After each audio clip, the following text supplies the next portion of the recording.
going to be a bumpy night. What's going on, guys? This is the Laugh Bunker podcast. My name is Josh. Paul, how are you doing? Good. How are you, Josh? Good. Everybody good? Everybody's good. It's July 13th. It's a Monday. It's 5 p.m. exactly. It's another great weekend, another episode. Everything good in your world? Well, I mean, other than just everything getting closed down again. Yeah, I know. I was I was enjoying the gym without people and without yoga pants. It was phenomenal. It was, you know. I feel bad for the gym owners. I know a couple, and I see a couple online, especially the martial arts gyms. They got to close up again, and this could be devastating. Mm-hmm. The second round is the one that could really be. We're going to have a changed world for sure. Yeah. Not only just and probably viscerally around entertainment. Yeah. Some of these things, they've had patrons to keep them going and friends, but this is going to run out, and depending on how long it goes, if this is, they said, with colleges. Yeah. So people, wear your mask, man. It ain't about whether you believe it or not. It's just about that the facts are numbers, and the numbers are going, and it's creating a world of prison in a way that we got to just live a life that sucks. It's very hard right now. A lot of businesses are shutting down or scaling back. Restaurants are still, doing the whole outside dining. Just a lot of the, bars and salons and all these other places are shutting down. And it's going to be hard on people. It's going to be very hard on people. And plus, the stimulus checks are supposedly they're done at the end of the month. That extra 600 unless they pass something. So a lot of people are going to be waiting to see what happens with that. A lot of people in bad situations right now. Well, and us being part of the hospitality industry, and even though I have been working just within the last week before this announcement, so so my hours got cut this week. Yeah. The future week. So obviously everyone was heads up in certain corporate areas that things were going to shut down, which I'm happy to work 4 days a week because I love my time off. And I do too. I'm going to tell you what, I went for a long hike today. It was great. And, the bummer is what I'm scared of is I'm supposed to go to Yosemite, remember, in 2 weeks. And if they close it down, then I'm going to be totally bummed. It's the first time I had a chance. I think my wife and I, though, what we're going to do is if that doesn't work out, we're just going to book over to somewhere in Utah. Go up maybe the Zion. Remote so the two of you get some mountains and get some hiking in and whatever. So I have some family members that are in Montana right now. Oh yeah, There's a friend of one of their friends has a place out there they just moved to.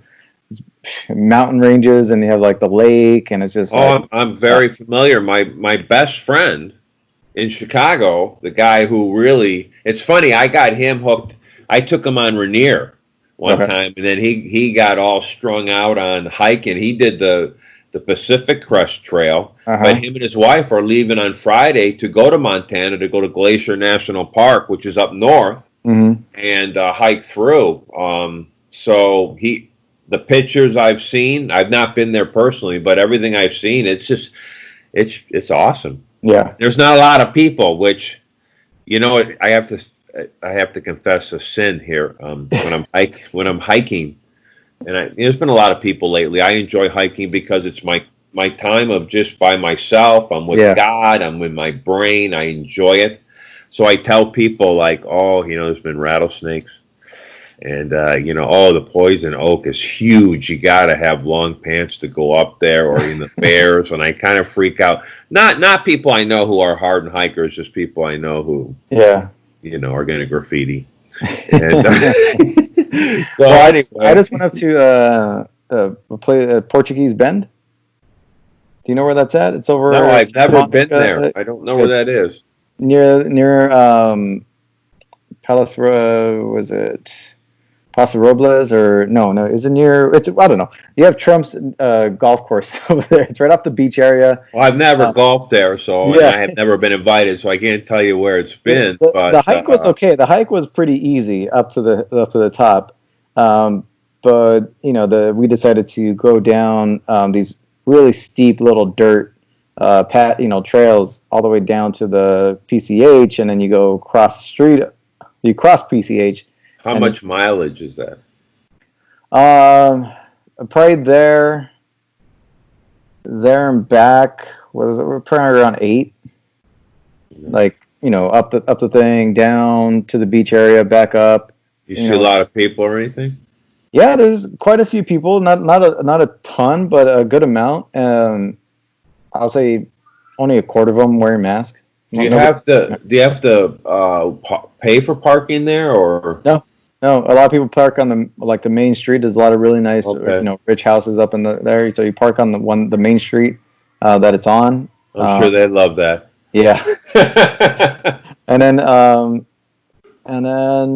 there's a park. There's a small park right there. You can park in that section too. That's where I parked. But it was nice. Down at the bottom, there's a cove. It was a really nice cove.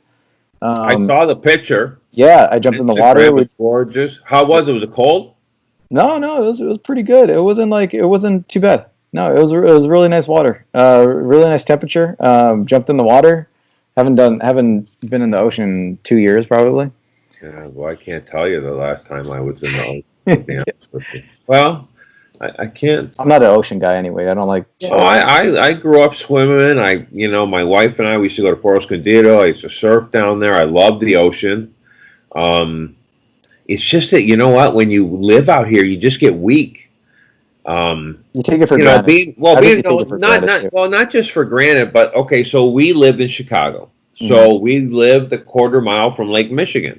Yeah. So right by Lakeshore Drive. So at my daughter, we went to the beach there continually. That thing freezes over. People drive cars on this ice. That's how thick it is.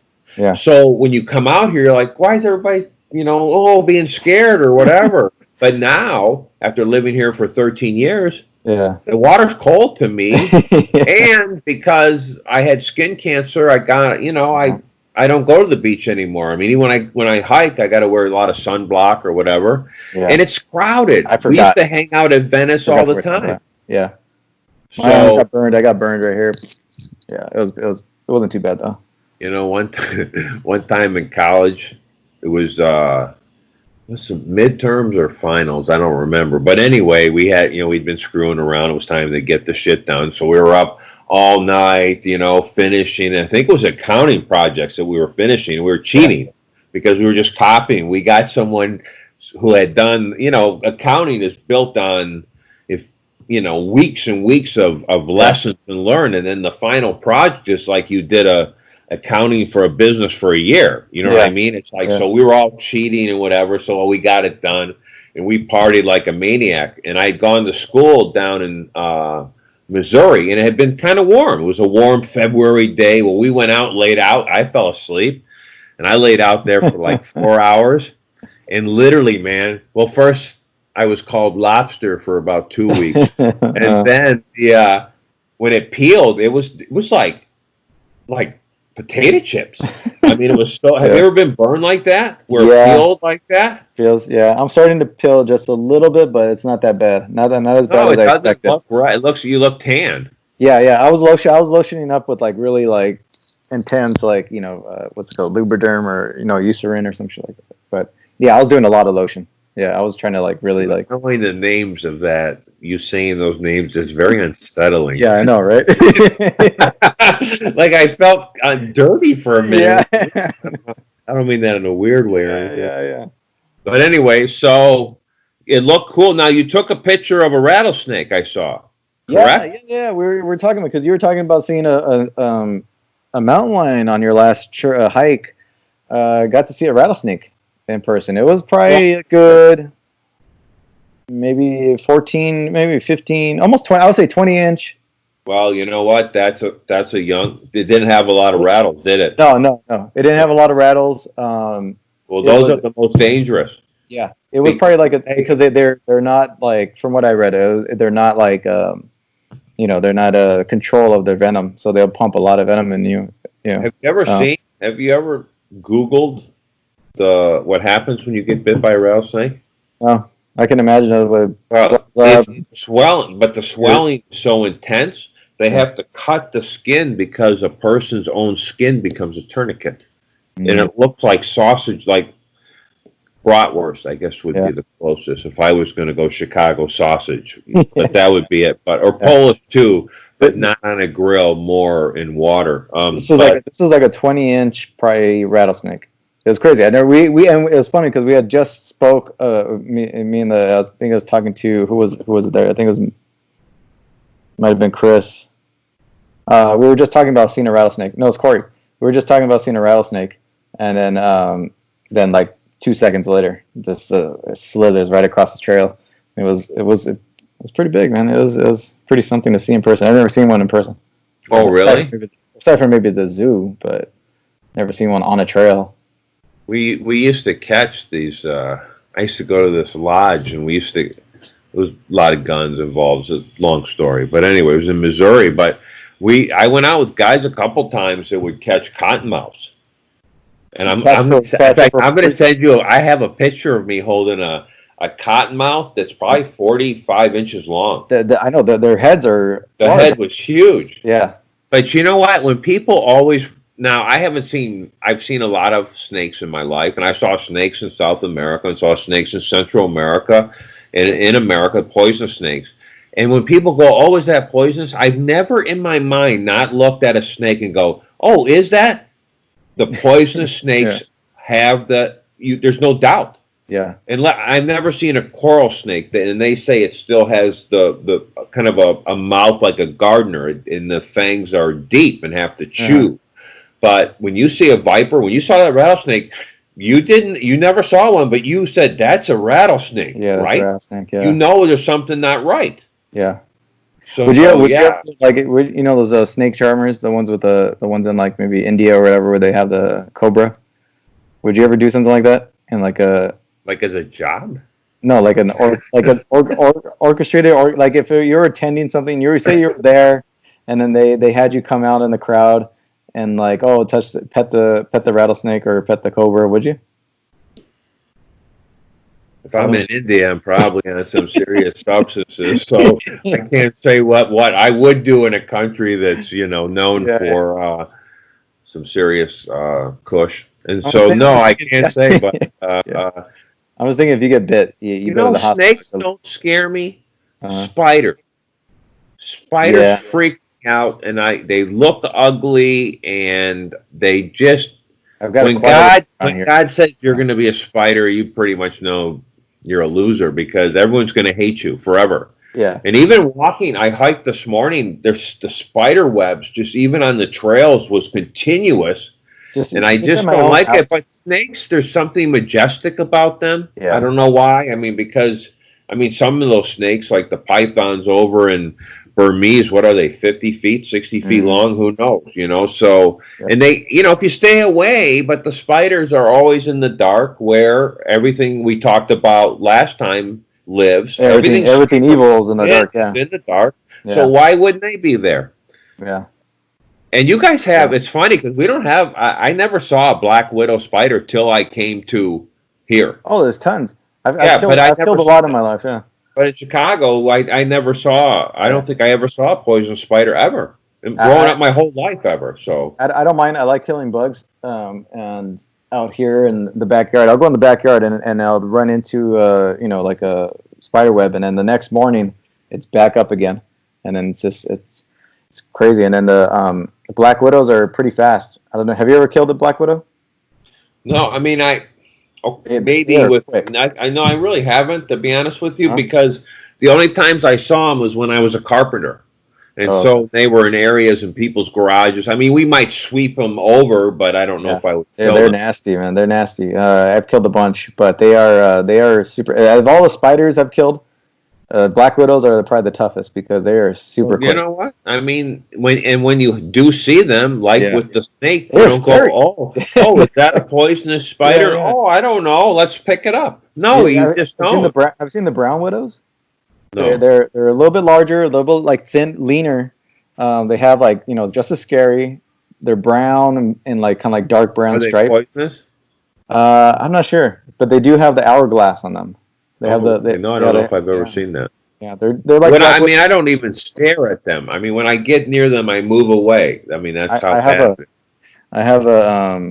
a electric kind of like wand, like a little bug zapper wand. So I'll trap like I'm sick. I'll trap bugs and I'll like burn them until they start smoking. When you want to know how sick I was, and when I was a kid, there would be like a screen door, and I don't know if you get June bugs in Chicago. Did you get ever June bugs in Chicago? Yeah, they're called roaches. Roaches, flying roaches. Yeah, so I'll get there'll be the screen door would be a bunch of June bugs, usually and then my grandmother will have she had little like sewing needles, so I'd stick them right through the sewing needle and trap them on the screen door, and then I'll light them on fire or flick them like as far as I could to see if I could probably even launch within. Yeah, I was deranged. Well, Sick I child. mean, now when you counter that comment with the earlier Lubriderm, it becomes so unsettling. It's Yeah, I yeah, mean, yeah. it's definitely you're moving into Hannibal Lecter range, Yeah, yeah, which yeah, is like, yeah, yeah, okay. No, I'm not coming to your house. yeah. No, I mean, I don't know. No animal I tortures or insect torturing when you were a kid? No? No, not really. Just people. But Uh, that was in the basement. yeah. So, there's no proof or there's no evidence of anything. But no, Yeah. no, I don't know. I don't, I mean, I'm going to tell you what, if bugs get in my face, I'm going to crush them. I don't care. I mean, it's not like not like a Buddhist about life or anything. Animal torture, no, though, but yet grew up in Michigan hunting. So Sure. therefore, we deer are gutted before they're killed. I'm Oh, just that's saying, standard. no. Yeah, you eat them. So You eat them. I don't eat the June bugs. You eat the it's deer. well, the deer is funny. When I grew up, like when I got into eighth grades, when I really noticed it. But eighth grade through high school, on opening day of gun season in Michigan, Yeah. I bet you half the class was gone especially when I was in Western Michigan, outside of Detroit. Yeah. In Grand Rapids. I mean, half the class was gone. That Yeah. was just people were gone. I went, I wasn't. My dad was not a hunter. He was a golfer and Uh-huh. fisherman. So I spent a lot of time fishing. A Yeah. lot of weekends. Most of my weekends growing up were fishing, and then even in winter doing ice fishing. But my friends, I mean, like I told you before, we shot guns. We shot guns every weekend. Yeah. One time we got into this thing of cutting down trees. I don't know what movie we saw, and we started going in the woods. And I lived in Uh-huh. West Michigan, so there's big ass trees and tons of woods. And we would take axes and cut down big ass trees. It would take Uh-huh. hours. But one time it split. It didn't fall. It came back. So it came back Yeah. and almost killed my friend. When it was, you thought it was So gonna go one direction and yeah, then so we instead of it just lean. going Yeah. straight, it came back Yeah. like broke this way, and literally, I mean, if it would have hit I'm talking about it grabbed his jacket close, Oh. and Jim after that, Jack. Yeah. after that, that guy's name was Jeff too. I can't think of his last name. I mean, he had back then it was really popular to wear the down jackets. The puffy Okay. down, like the Yeah. Yeah. Yeah. Michelin Man, Yeah. they were Yeah. really Yeah. big in the 70s. Yeah. And being in Michigan, I mean, so obviously it was cold when we were doing this, but I ripped his jacket, and man, that was the last time we said, screw that. It's And not one worth time, well, okay, so same group of people, we got into it. making pipe bombs. Okay. Okay. So we would go and buy pipes from the hardware store that you Uh-huh. could screw on the caps, and Yeah. we would pre-drill the hole. But all we had as a wick Uh-huh. was about an M80 wick. They didn't sell long wicks when I grew up, Uh-huh. so we would stuff it. And because most parents reloaded in the winter Mm-hmm. hunting in shells, so all these kids, friends had access to powder.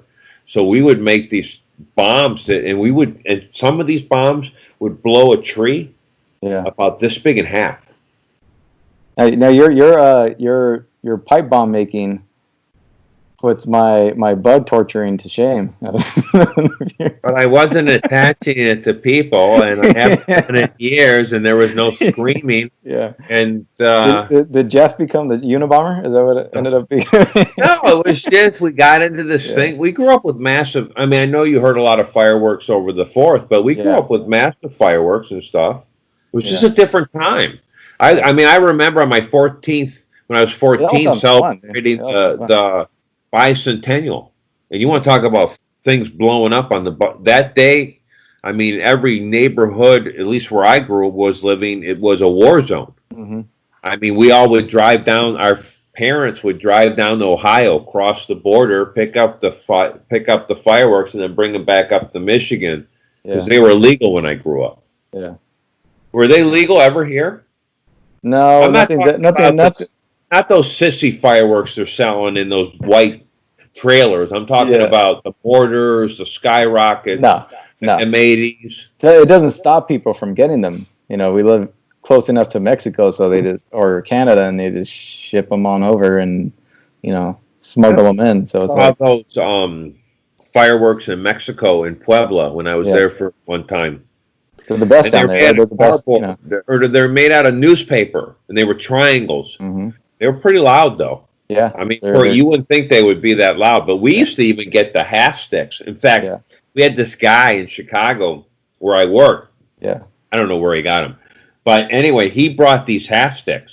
So they were, instead of the M80, I don't know if they're. I've never seen dynamite. I can't tell you what dynamite is. But anyway, they called them half sticks. They were this big. They were about that round, and how loud they were. We put one off in the back of a warehouse. Mm-hmm. 200 yards Yeah. back outside, having the sound to go through the building, and it put the car alarms on the Yeah. street in front of the building. Those. So think about that. Yeah. Places stuff like that sounds like it goes off here, especially during the 4th of July. You know, it goes off like all the time. So There was a lot of weapons Yeah, bad. going off in the air too on the 4th in Michigan Yeah. and in Chicago on New Year's Eve, Mm-hmm. where Yeah. we live, or not where we live, but you could see. In fact, one time when I was a roofer, we would find bullets on the roofs that had been shot up and stuck in back in the 80s. So anyway, Bad, man. It's bad. You can imagine cooking your barbecuing in the back, and then I'm sure stray bullet, falling bullet.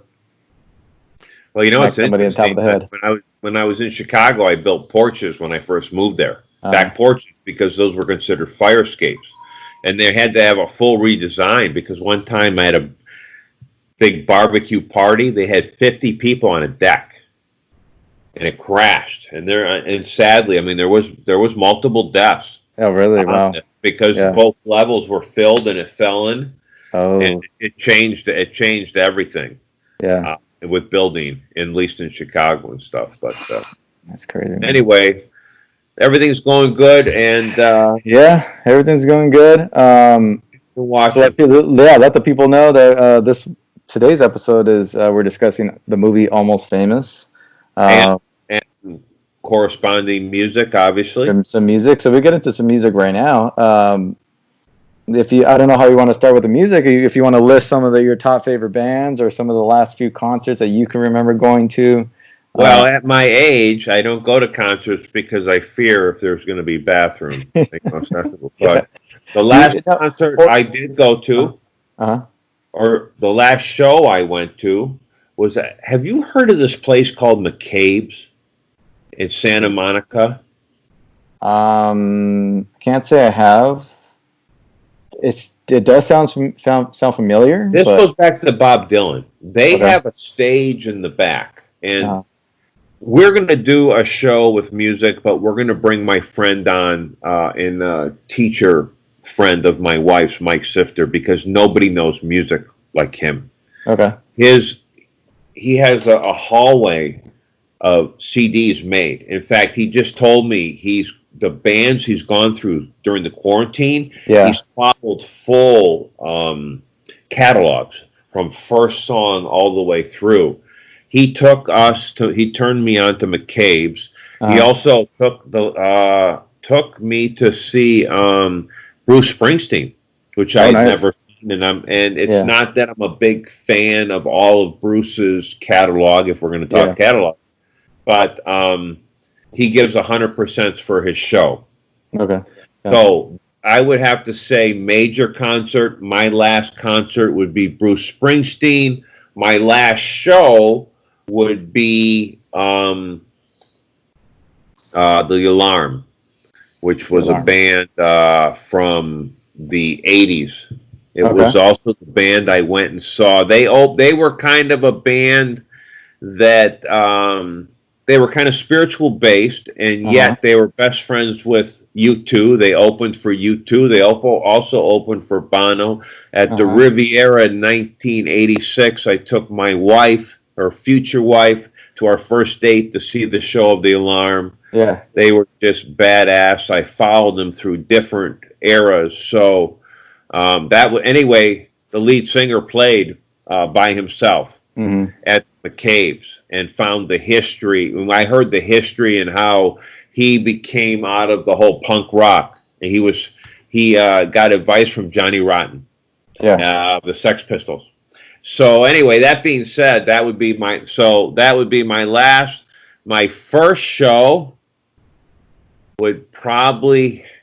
I don't really remember the '70s a lot in high school, but Uh-huh. we went to Wing Stadium. I would say my first show was probably in '76. I was 14, and it was Blue Oyster Cult. Okay. And we stood in line at Wing Stadium. It was all general seating Yeah. in those days, because why they changed the seating requirements for concerts, don't you? I want to say there was maybe probably an accident. There was an Yeah. accident. It was with the Who in Cincinnati, Okay. and people Trample? got stampeded, Yeah. and quite a few people were killed. Was And there that's a what reason for the changed stampede, everything. or was it just people wanting to Well, get up stampede, close? just people, yeah, wanting to get up close, because that's why you stood in line. You could stand in front of the stage. Yeah. Now, were people trampled, or were they just so tightly packed in that people kind of like either died of exhaustion or something? No, it was actually people running on top of people. Oh wow. Okay. So, I've been in a concert. I went to go see Korn and Disturbed, and this was probably when I was 17 or 16, and it must have been my side of the pit area, but people were like really like pushing forward, back and forth, almost like a wave. So this was like throughout almost the entire concert, at least the two headliners. did it have a pit? Did they Yeah, have a pit there was pit. There was, yeah.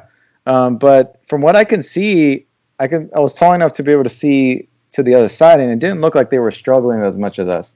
And when I looked in the back, it seemed like there was people that were intentionally kind of like,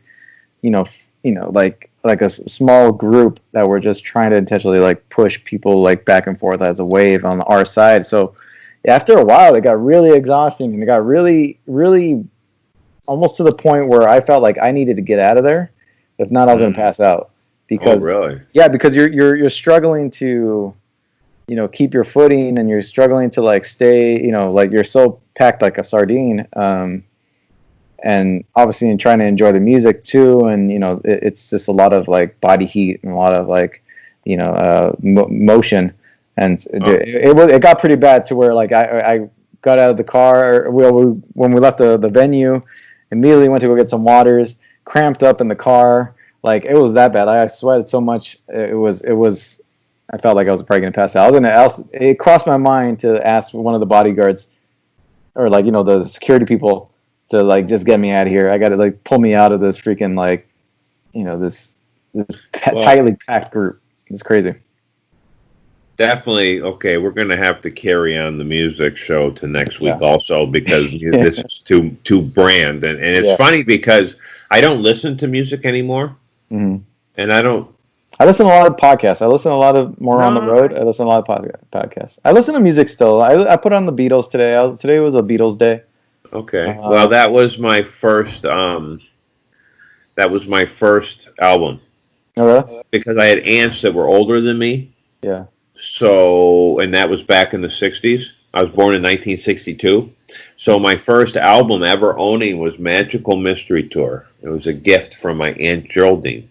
Nice. And I would have to say that I was on the Beatles situation. You know, if I'm going to, I don't mess around. So I would Yeah. read every book and have everything. I probably had about um, 7 or 8 of their albums. Yeah. I mean, they put together a couple complex things Capitol did afterwards that were just all their melodies. But Yeah. I mean, hey, you know, I love their music. It's interesting because I was looking up, and when they came to America, they went ahead and were paid $10,000 for 3 shows on Ed Sullivan. And since that time, they have sold over 600 million albums. They're the #1 album seller in the world. #2 is who? Trivia. Number 2? #2 behind the Beatles. In I album sales worldwide. Yeah, Michael Jackson or Elvis. Elvis, yes. Yeah. #2 was Elvis. Yeah. And, Do you like Elvis?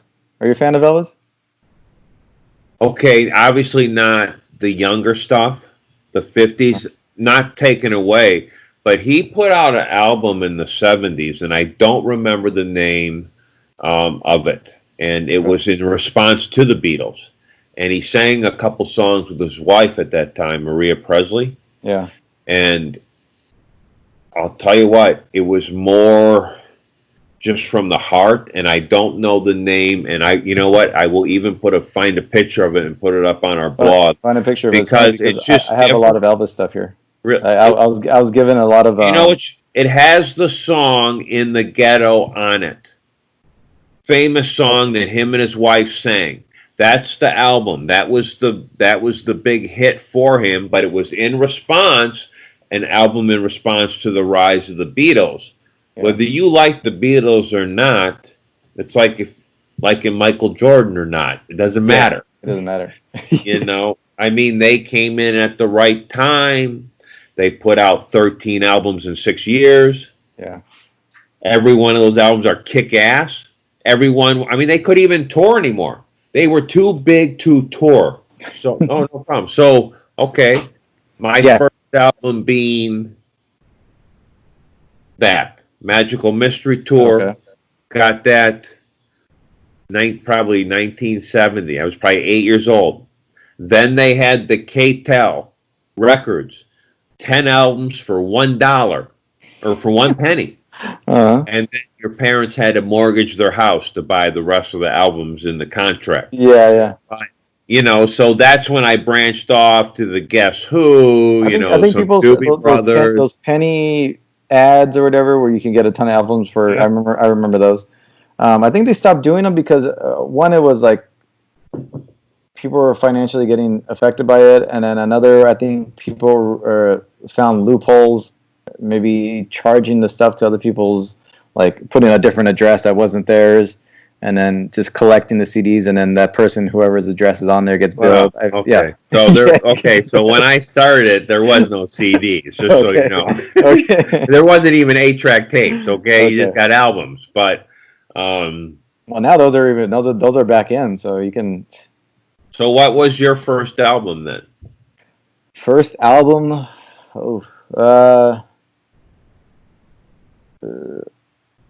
I think first album that I purchased might have been 95. I want to say it was maybe Sugar Ray. Remember the band Sugar Ray? I think it was 95. Lubriderm, Torturing Animals, Sugar Ray. That's 3 strikes. That was for the first album. Oh no, I remember the videos. Yeah. You know, see, with Fly, I Want to Fly. Yeah. Your life and music was changed by MTV. Yeah, I grew up watching. You grew up with MTV. It changed everything in music. I mean, and when we go to Almost Famous, they're on the road. You know, some of these bands traveled 5 or now. It was, now in the digital age, but in the old days, people put it on the road. They traveled. I mean, they played venue after venue. like exercise, the more you play, the better you get. That's why a lot of these bands, their first couple albums weren't great. Now we go with the big hit, Yeah. and then we see what we got after that. Now, But MTV changed your world, man. and you got to be exposed to different bands and different rock, because I remember a lot of bands that I didn't hear on the radio, that their music video play like maybe late night on MTV, and they would have like a rock hour, and then they would just play these random rock videos. And I remember seeing a lot. I remember the band Stained, Oh yeah. their first music video was played late at night on MTV, and I remember being in my room, and it was probably like 1 o'clock in the morning, and then seeing the music video, and then a friend of mine in 8th grade, I think, had the album, and then lent it to me, and that was they became one of my favorites. And I remember the band Incubus.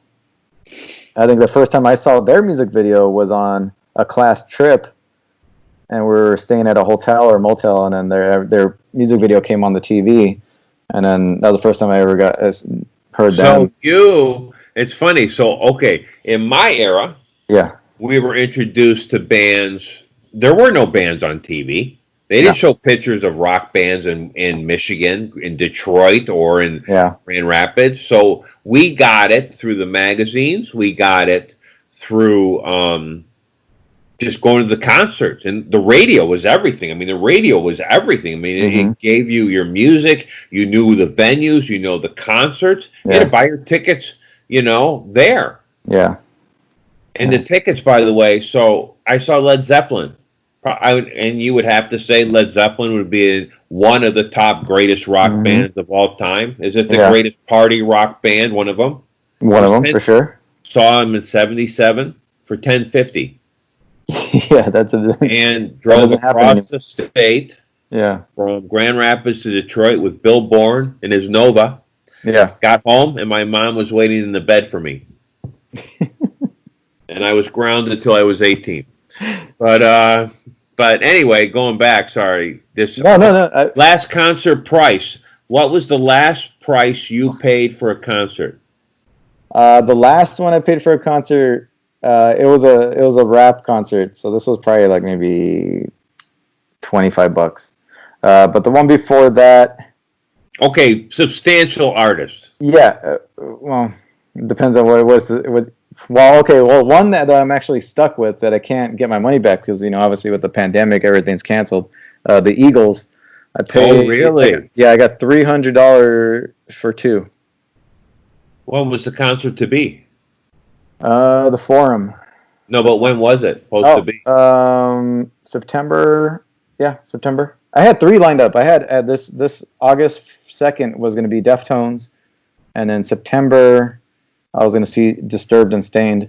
They were going to be in, I think, Irvine. And then the Eagles were going to be at the Forum, and they were going to do the entire Hotel California album. Oh, really?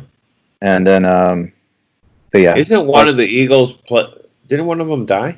Yeah, I think it was with Glenn Frey. I think he died. Glenn Frey. Last year. You know that Glenn Frey? I've seen them before when they were all together, so, yeah. The story of the Eagles. Glenn Frey went to Geffen, who was becoming the biggest manager in the 70s. He started the Whiskey Go-Go. Mm-hmm. The Whiskey Go-Go started in the Sunset Marquee and then moved up to the Strip. But Glenn Frey went to Geffen and he did his performance, and he said, Geffen told him, listen, put a band together and then come back. So he put together the Eagles and brought that back, and that's how that story started. It's such a good. Have you seen them live? Have you gotten a chance? No, they're so talented, weird. Man. I was not an Eagles fan as a younger during the generation. There was so much great music in my generation. Yeah. It was just like unbelievable. I mean, just staggering. And the bands, other than a few bands, and it's interesting because a lot of bands sound the same and don't have different sounding albums. But when you think of the Beatles, so we become repetitive and used to their sound. Like every Boston album, the first Boston album I heard in high school, that was done in a basement. They just Yeah, released it. It was phenomenal. But every album is the first roughly the album. same. But if you look at the Beatles, look at all They their changed it albums up. sounded different. And Uh-huh. then whether do you like U2? I like you too. Yeah, But look at their albums. They're all different. they're They all all different. sound different. I appreciate that. I like it when bands try new Stretch things. out. Yeah, they Yeah. stretch out. Yeah, there's quite a few of them, like the ones you mentioned, like especially like the Beatles, is probably most notable. But even more, like say a recent band, um, like uh, like Linkin Park. They were. I really enjoy Well, Linkin they Park. kind of morphed. You know what? Lincoln Park reminds me of what DMZ did with Aerosmith. Lincoln Park did with more of a rapcore rock and roll Yeah, type music in a way. there was that rapcore, that rap rock music, but I always put them separate from the rest of the pack. Like let's say like a Limp Bizkit or something like that when they came out, because they always had a different. They always Well, infused they had a that. unique sound. They had a unique sound, and they expanded those sounds, and they it wasn't just straight rap rock. And then the first album definitely was, and then their next album was completely different, and then the next album after that was so they just added all these elements of genres, and each album sounds completely different. So it's not like which I appreciate, and I always held them in high regard compared to other bands because I I felt like like they I were their like own them thing. myself. I Yeah, like them, yeah. and they were unique, and I like them. Now, what about a band, POD? Oh, I love POD. They're honestly one of my favorite bands to see live. Have you seen? Oh, yeah, you've seen Oh them. no, yeah, they came Yeah, to our festival a couple Be, times. because they were always bands like that, POD, Stone Temple Pilots, who else? Limp Bizkit, and these are more from this my generation, I guess, in high school. Um, those bands, those specifically those bands, I remember always enjoying seeing them because they every performance was like they brought it.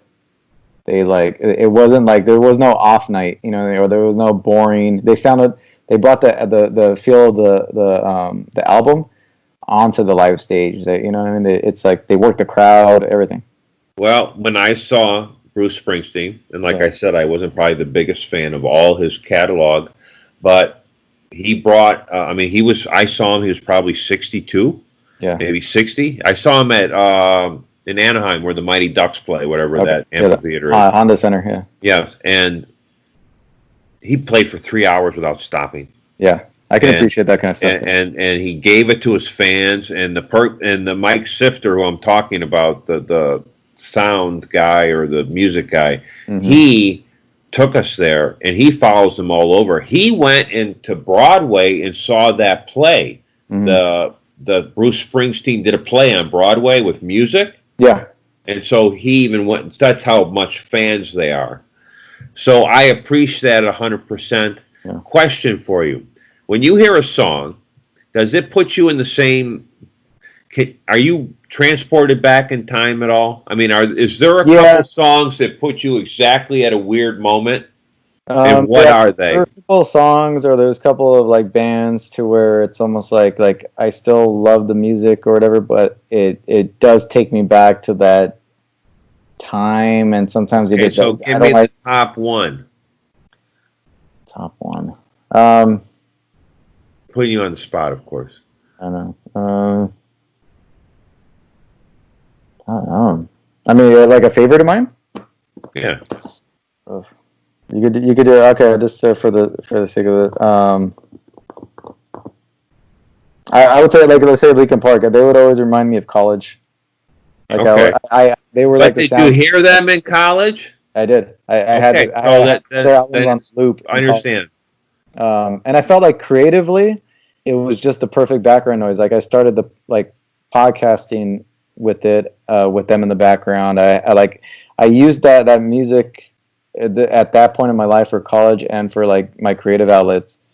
That was like my musical fuel, I guess. And then certain bands, like certain songs, like a Stain song or a Limp Bizkit song, it's just all back to high school. It was and all the emotions or that time, or even relationships or whatever. It's all during that time. It's all like Okay, so for me, There's not tons. It's interesting because I always talk about how movies are my Yeah.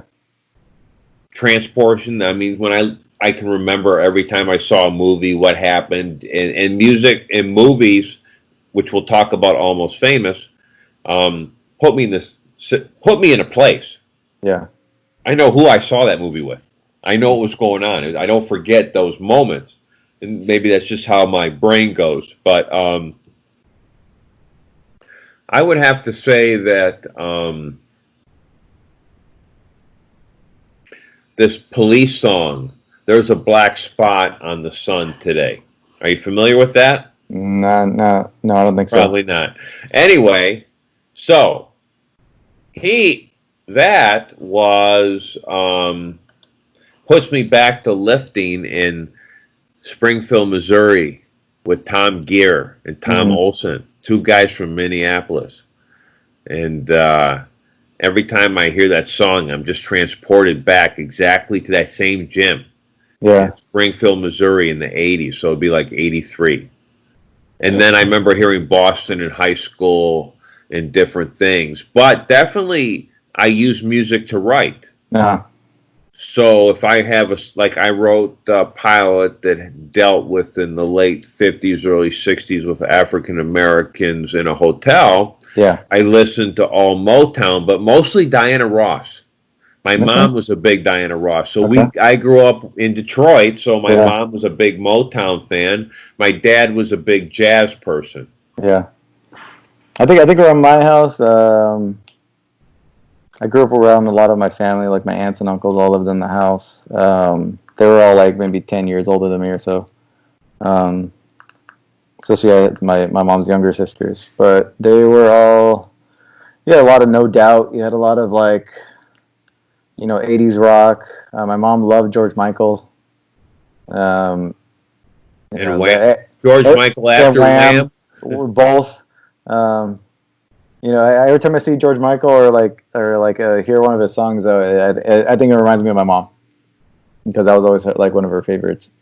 Um, Well, so was, okay, yeah, interesting. The so I got my first album was the Beatles, yeah, and now you don't have to buy music, but I really like. I have a on my Pandora station. I have a movie soundtrack called The Magnificent yeah. Seven, but it just plays soundtracks.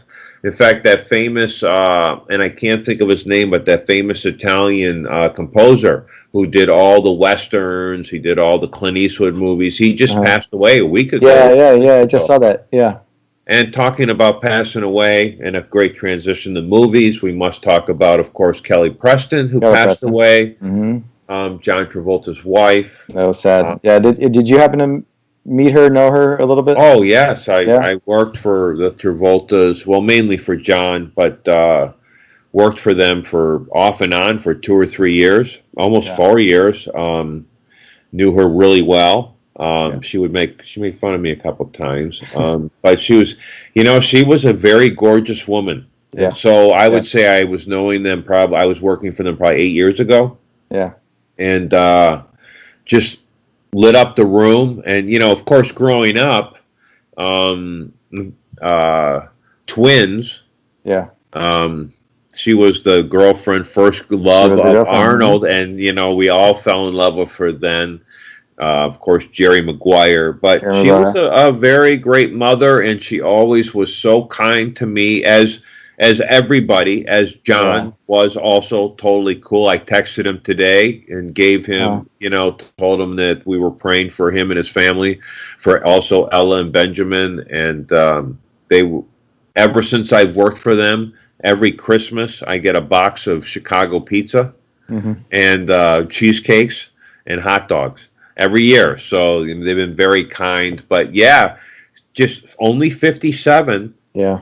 and Yeah. Kind of came out of just nowhere. Like I don't know if it was. I don't think it was public too much that she was I battling heard I cancer. did. I don't talk to John on a regular basis. Yeah. Probably the last time we talked was during um, when that Bob Fosse and Verdon show was on Yeah. FX. Yeah. because because of Saturday Night Live, I asked him. I said, "Did you meet Bob Fosse?" I'm very, he's one of my heroes, Hmm. not morally, but definitely, he beat Francis Ford Coppola for Best Director. Yeah. So, I mean, when you're beating Godfather, I mean, that just about says anything. But anyway, that was the last time we talked. I didn't know anything about it, but that's young.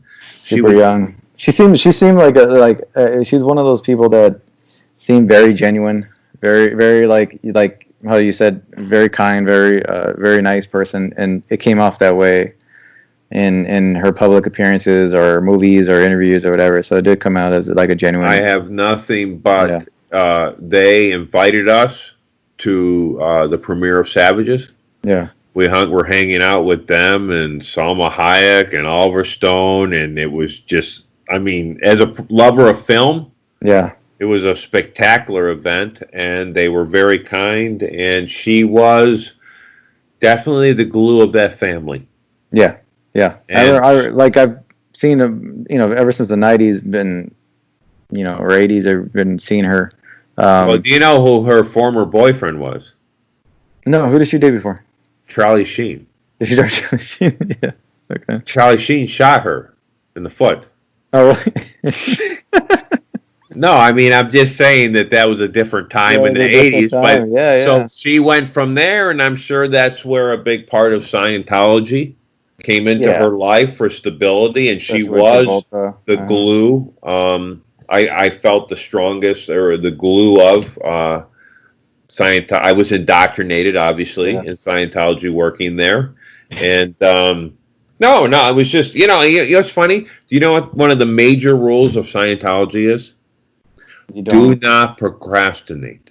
Now Yeah. imagine that in your life or my life. Yeah. That's pretty. I mean, imagine if you just finished stuff and didn't do it. It's a very interesting rule. Yeah. But they were great people. Like I said, I spent more time with John and the kids, in fact. And the truth is, they were kind to anytime I saw them with the public. They stopped. They signed autographs. They took pictures. They made Mhm. jokes, and that to me is the gold that Hollywood should all be doing. So I have nothing, and it's weird. I mean, he was married for 20 some years, and Yeah. it was funny because my wife told me last night about 11 o'clock when she came to Yeah. bed. Because And it got announced kind of late. yeah, and It was I woke up with tons of texts this morning yeah. It was from from people who I know who knew that I worked for them. yeah. And but you know what? A class act, kind, good parents, and the truth is, even John, every time he was the most gracious and kindest person. I never saw anything. And the truth is, I mean, talking about John Travolta, this person I see him on TV, I don't know who that is. That's not who he is in person. Yeah. I mean, that's maybe his persona for the media, but in person, he is one of the quickest and funniest person. And I like the bullshit and I like to improv and make stuff up. And this guy can just run. Yeah. So it was interesting working for them on a Yeah. positive note. And Yeah. it was funny. It was sad. Saturday Night Live was on today. Oh, really? Or no, Saturday Night Fever was on Oh. today, literally an Yeah. hour ago. And I was like, it was just kind of weird. But Yeah.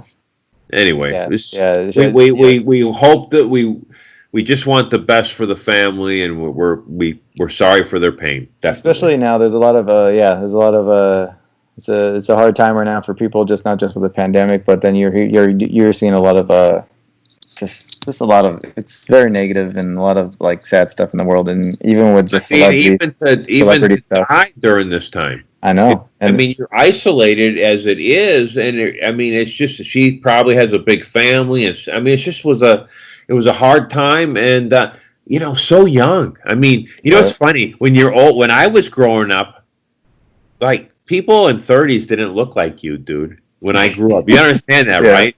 It didn't matter what race or who you were. 30s, you were old, man. Yeah. You know what I mean? And now 57, of course. Now I'm 58, almost like, 30. I'm almost 35. exactly. So it's like you look like you're 20. I'm just saying, though.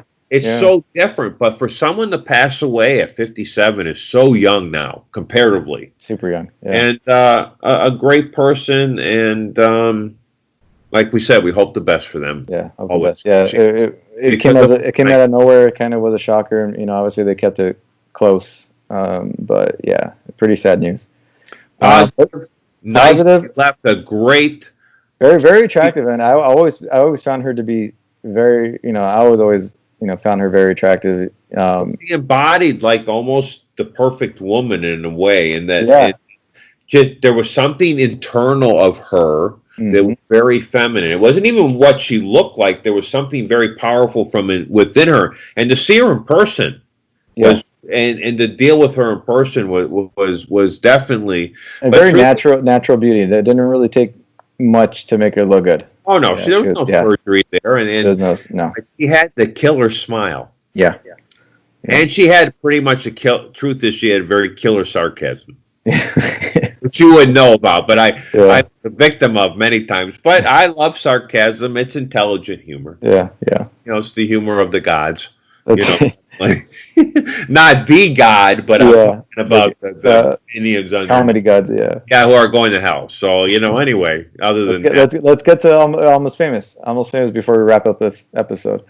Dude, we're gonna have to talk music because the truth is we could do a part two. We could do. we need to do. You know what? Next week, Yeah. here's your deal. You're gonna pick out, and I will, our famous video of all time, music video of all time, and we'll talk about music, and that's what we'll talk about. Our favorite one, or one that just stands out in our one that, if it stands weirdest, craziest. Yeah, I mean, if you're rewatching it, then it meant something to you. Yeah. And obviously, if it's art, it meant emotionally. Okay, you've gone on forever, so let's just go with this. The movie we've been talking about, or give them the background. Do you want to show a trailer real quick? We'll show a quick little snippet. Yeah, go ahead.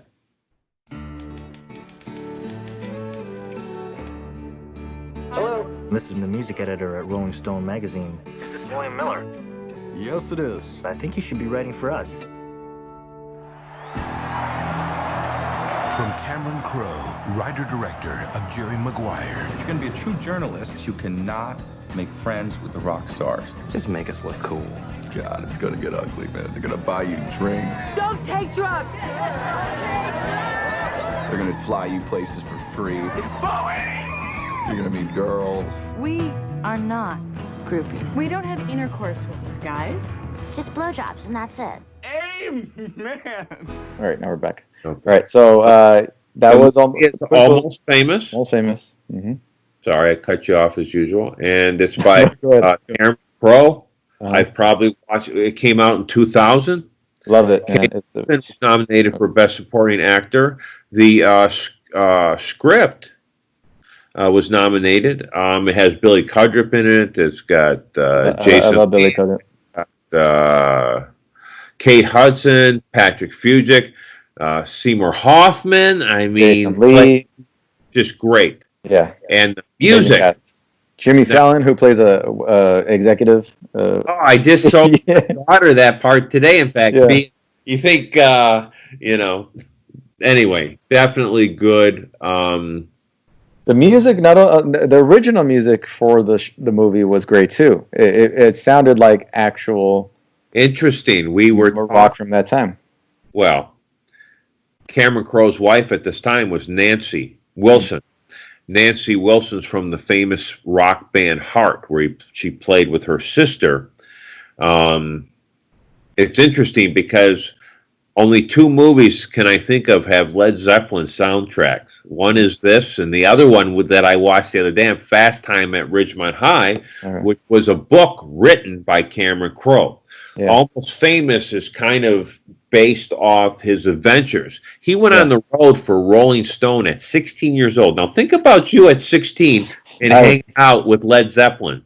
I wish, I as far as, meeting rock bands and all that, I attended enough concerts and try to meet a lot of bands. I have a lot of concert tickets, stubs, and guitar picks and signatures. So I made it a point to try to meet some of these people. And even with the whole podcasting MMA stuff, to be in that world at this time, I wish I would have done it a lot sooner, but I am doing it now. But to be at that age and to take that risk and to like just go for it at that age, it's Well, just even for the insane. magazine, I mean, Rolling Stone, that's like, I mean, the Bible of rock and roll. Yeah, to get con your way into that role and to say, yeah, it's crazy. Wow. He interviewed Dylan, yeah, Zeppelin, Elton John. I mean, just what he did. So then, when he was 20, he went back to high school under a pseudonym and pretended that he was a student, and that's where he got Fast Time at Ridgemont High, which was on Sunday. So I watched Fast Time at Ridgemont High, and that he was directed by Amy Heckerling, but it's got Sean Penn, I mean, Forrest Whitaker, I mean, Jennifer Jason Leigh, Judge Reinhold, Phoebe Cates, I mean, Nicolas Cage. I mean, it just the plethora of stars that came out of that movie. So he wrote the script for that. And when I was seeing the music credits, the last credit was Led Zeppelin. So not only was Almost Famous his movie, but this. But Almost Famous to me is one of my favorite movies. I can quote the lines. Yeah. I love that the end makes me tear up when he thinks he's going to the girls, Kate Hudson's house, and she sends him to the guy's house. Yeah. And Frances McDormand, the phone call between Frances McDormand and Billy Cudrup, and he hangs up, he goes, "Your mom freaked me out." And then the front desk agent at the one hotel, who's the dude from the famous ABC TV show. Man, my brain's not working right now. But anyway, he says the same thing. "Your mom freaked me out." Oh, what's his name? Yeah, I'm blanking out too. Yeah, you're go on. Eric Stone Street? Eric Stone Street? What? Eric Stone Street? Yes. Yeah. He's incredible. I mean, it just shows you why he's such a star. He steals the scene from the kid. The movie's great. The soundtrack's great. I think it launched Kate Hudson's. She got nominated for, she's Goldie. Yeah, she's Goldie Hawn, Kurt Russell's son, but her daughter. But she was nominated for Best Supporting Actor for that. Yeah, yeah, and she did a great role, very memorable. I think people fell in love with her after that. From what I can remember, I don't remember seeing a lot of her before this film.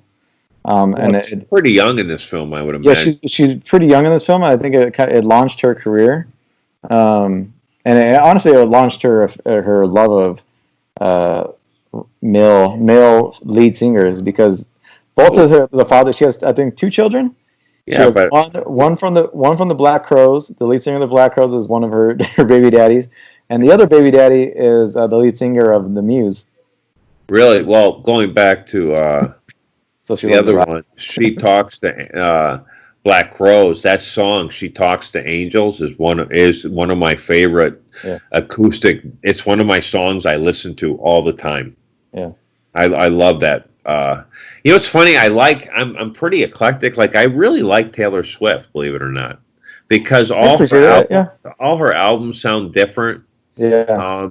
But when you watch we could do that next episode when we talk more about music, is your guilty pleasures, because not a lot of people would say that they are familiar with Taylor Swift's catalog. You know what? I like women singers. I mean, I love rock and roll. Okay, so I make no mistake. I like all kinds. I like all kinds of music. I mean, and I've moved a lot into the acoustic music. Yeah.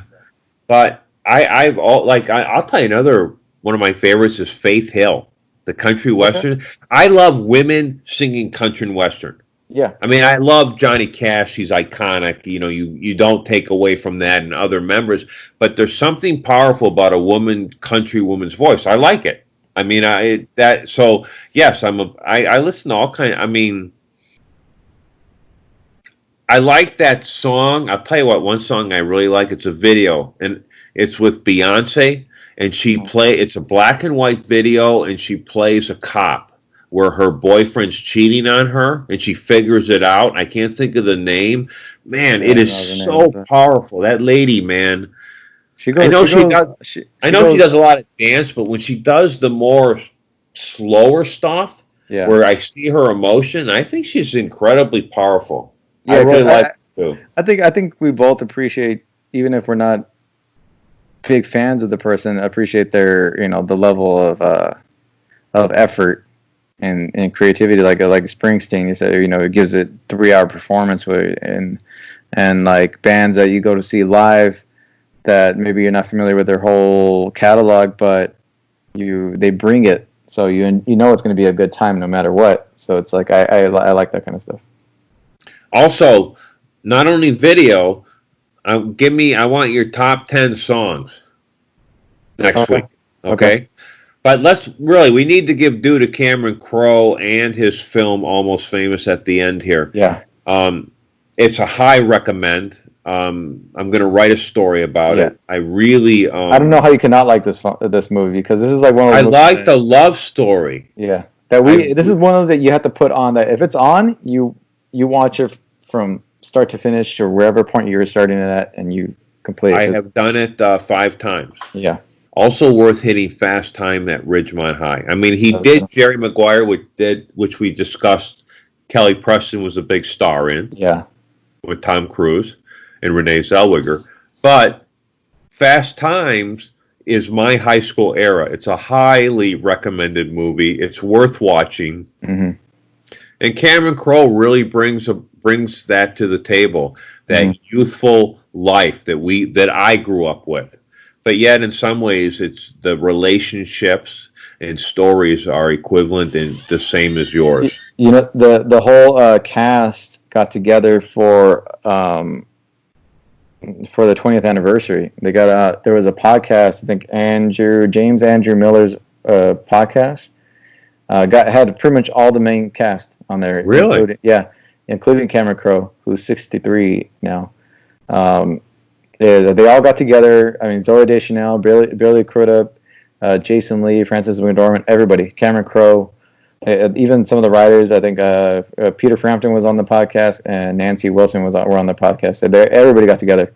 Also check out on our Tumblr, Nancy Wilson and her sisters tribute to at the Kennedy when Led Zeppelin got their acknowledgement at the Kennedy Center Awards. Heart, or the two sisters and an accompanying band, played Stairway to Heaven to Led Zeppelin.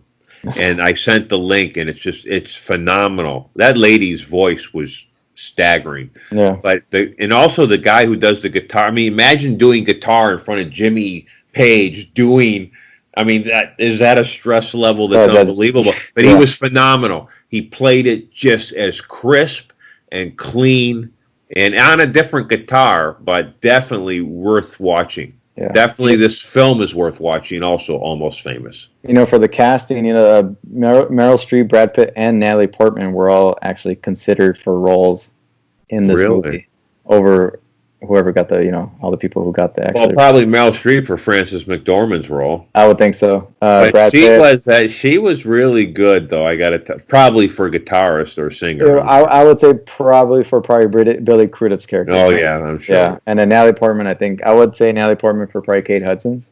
What do you think? Okay, talking about definitely. Okay, my wife just sent me a note that says that lady from Wilson. Nancy Wilson's sister is Ann Wilson, the singer, who's phenomenal. So we have to give her a throw out for sure. But definitely watch this film. I don't know if we even talked about it enough because we both love this film a lot. This is one of my all-time favorite movies. I love it. I think it would be in one of my greatest rock movies of all time. Oh yeah, definitely. Yeah, hands down. And it's got a great love story, which makes the film wonderful. It's got original music that's great, and other actual songs like Elton John's with Tiny Dancer and stuff like that. Well, it goes from him taking acid. He's the golden god and golden god. Yeah. What's funny is my wife and I were watching that movie, and it's like those was what our high school parties were like. I mean, Yeah. that's what you saw was what we went to on weekends. And they get on the bus, and that's my wife's favorite song, in fact, is Tiny Yeah. Dancer. And the way it all comes together, and they, Ann Wilson and Nancy Wilson, both thought that Elton John was the man. Yeah. And so it worked. That's why the song's there. But it's a great film, and it's worth definitely watching. Yeah. 100%. Definitely worth watching. Absolutely. All right, man. Well, listen, man, we'll finish music next week. Yeah, we'll talk some more. All right, man. Have a good day, and I'll see you in a week. Yep. Thank you, everybody, for watching and listening. Thank you for all the support out there, and hopefully get more feedback and downloads and subscribes and all that stuff. So yeah, it's fun doing this. So we'll be back next week. Episode, music talk. We'll find some other movie to break down a little bit. And our favorite videos. Yeah, favorite music videos. Actually, let's do all music. We'll do all music videos, and favorite top 10 bands and songs and all that stuff. So, all right. Excellent. Have a good day, sir. Talk to you soon. All right, take care, man. All righty.